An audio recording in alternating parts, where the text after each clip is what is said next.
Imagine this. It's 1879. You're standing in a hospital operating room in St. Louis, Missouri. The room smells sharp and chemical, almost eye-watering. A surgeon is preparing for an operation, and before he begins, he reaches for a little bottle of dark amber liquid on the shelf. He doesn't drink it. He doesn't put it anywhere near his mouth. He uses it to clean his surgical tools, his hands, and the surfaces around the operating table. Because in 1879, doctors have just learned something terrifying. Invisible things called germs can get into wounds during surgery and kill patients.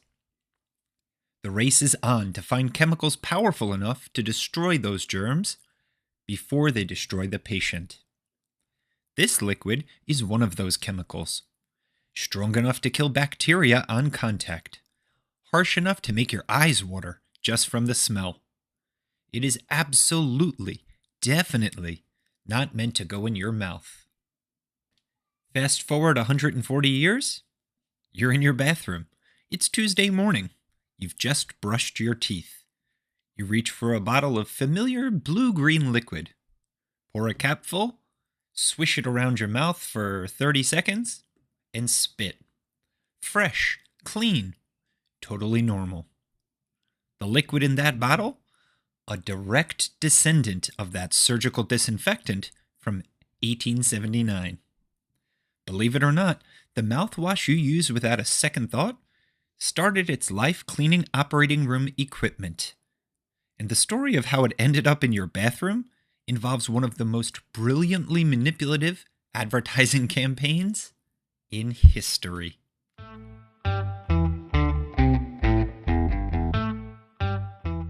Welcome to Believe It or Not, the show where weird is real and the truth is stranger than fiction. I'm your host, Bryan, and in today's story, we're going to learn about a powerful surgical chemical, a made-up medical word that terrified an entire generation, and how a product that was going nowhere suddenly became something hundreds of millions of people use every single day. This is the surprising, slightly sneaky, and genuinely fascinating history of Listerine.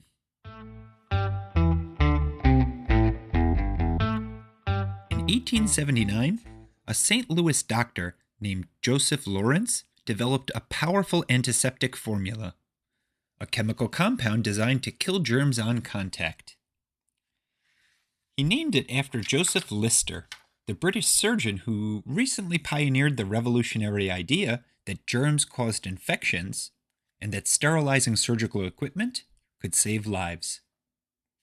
Before Lister's discovery, roughly half of all surgery patients died from post-operative infections.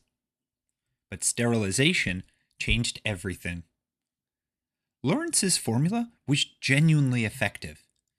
It killed bacteria. It cleaned wounds. Surgeons needed it, and hospitals stocked it. But Lawrence, he wasn't a businessman. He sold the formula to a company run by a man named Jordan Wheat Lambert, and Lambert started producing and selling it under the name Listerine. For a while, it sold steadily to hospitals, to doctors, to dentists who used it to rinse patients' mouths during procedures.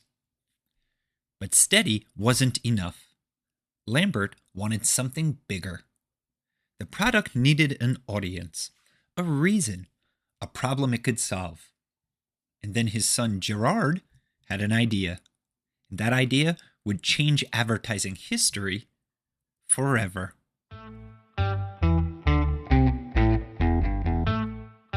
Here's the genius and the sneakiness of what happened next.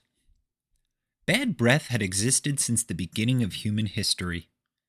It was unpleasant. People knew about it. But in the early 1900s, it wasn't something anyone really talked about openly.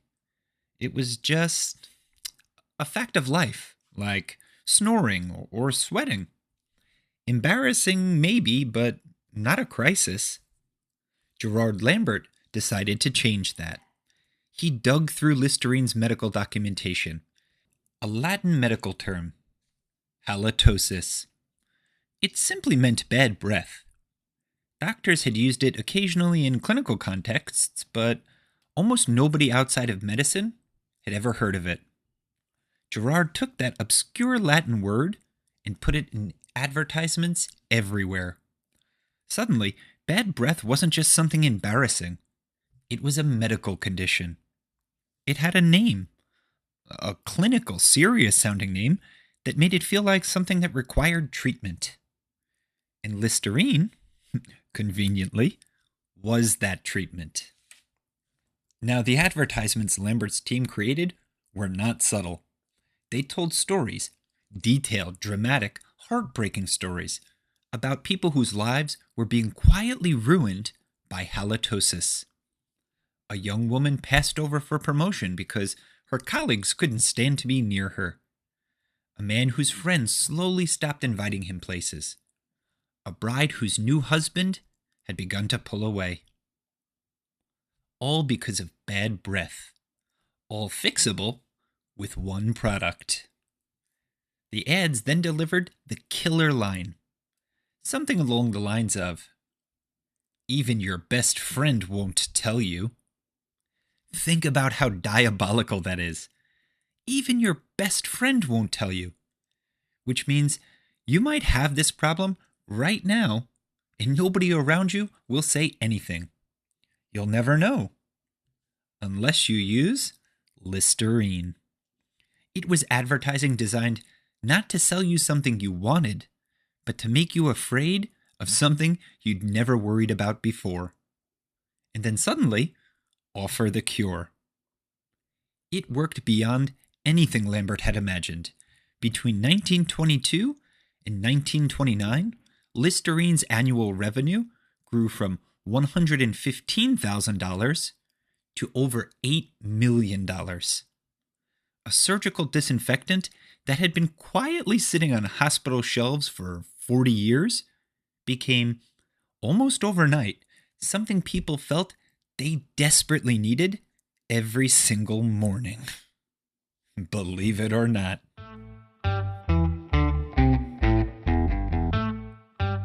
Here's what I can't stop thinking about with this story.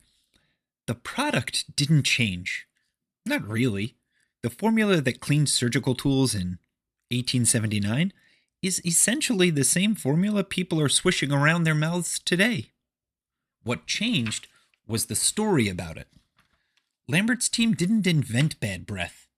They just gave it a frightening name, told emotional stories about its consequences, and made millions of people suddenly aware of something they never thought to worry about before.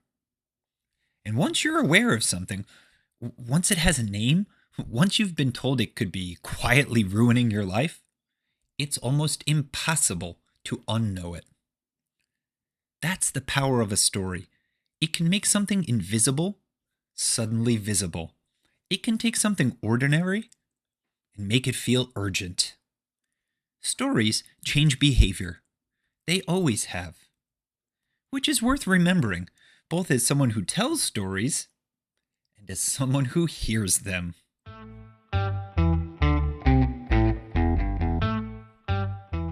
Now, here are a few believe it or not facts I found while researching the podcast.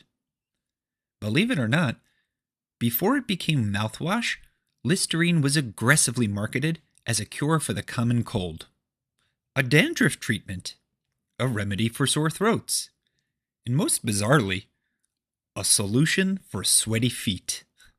The company spent decades throwing Listerine at every possible problem, hoping something would stick. Bad breath turned out to be the one that stuck. Believe it or not, the original Listerine formula contained ingredients so harsh that the modern version had to be significantly diluted before it was safe to swish around a human mouth daily. The concentration used in hospitals to clean surgical equipment would have been genuinely damaging to the soft tissue inside your cheeks. You're essentially using a watered-down version of a Victorian operating room disinfectant every morning. Believe it or not, Gerard Lambert, the man behind the halitosis campaign, didn't come up with the idea in a boardroom. He came up with it while reading through old Listerine medical pamphlets out of boredom during a company meeting. He spotted the word halitosis almost by accident. It goes to show you, one bored afternoon led to an $8 million business transformation. Believe it or not, the halitosis advertising campaign didn't just sell mouthwash.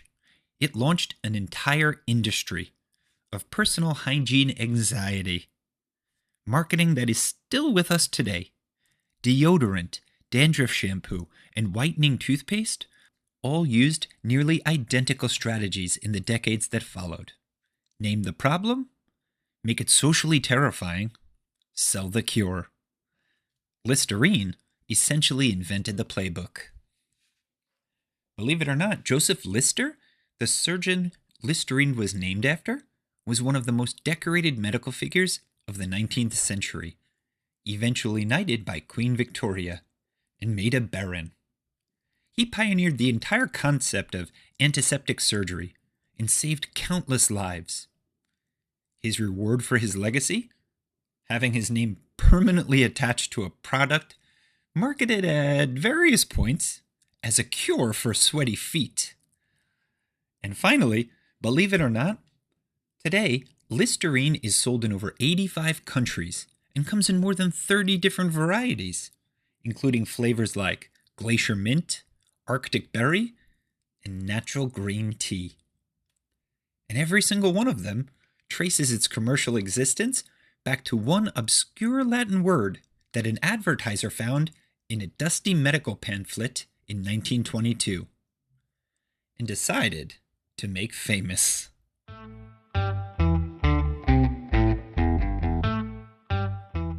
Now, let's see how much you are paying attention. I'll ask the question.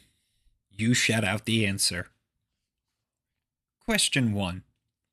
What was Listerine originally invented to do?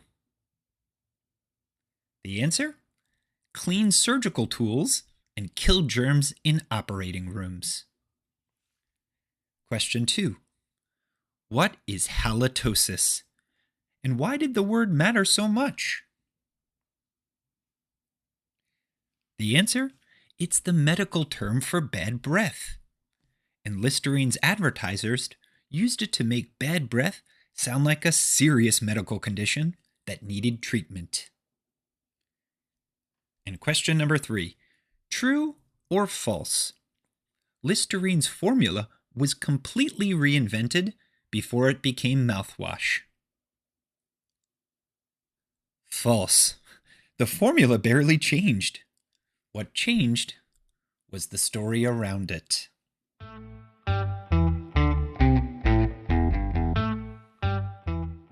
Gerard Lambert didn't create bad breath.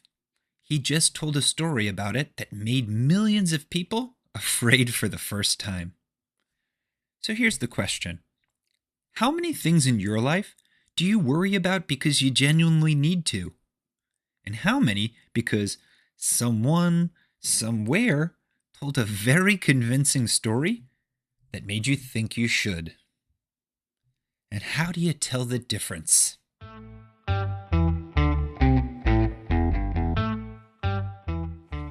A friendly reminder, if you're enjoying Believe It or Not, follow or subscribe wherever you listen, and share this episode with someone who uses mouthwash every morning. They might look at that little bottle a little differently now. And next time on Believe It or Not, it's 1942. The United States government orders thousands of Japanese Americans to leave their homes, their farms, their businesses, everything, and report to internment camp. Most of their neighbors look away, but one man doesn't. His name is Bob Fletcher.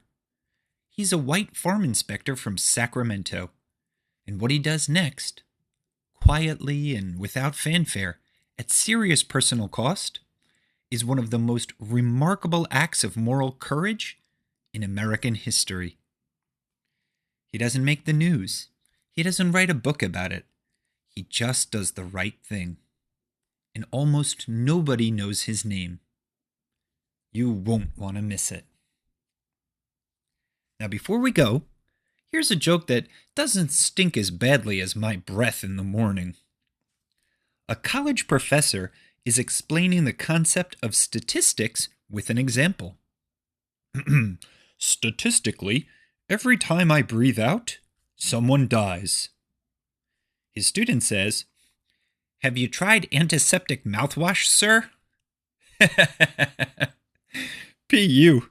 That joke stinks worse than halitosis. Whew. Until next time, keep wondering, keep learning, and remember, sometimes the truth is weirder than fiction.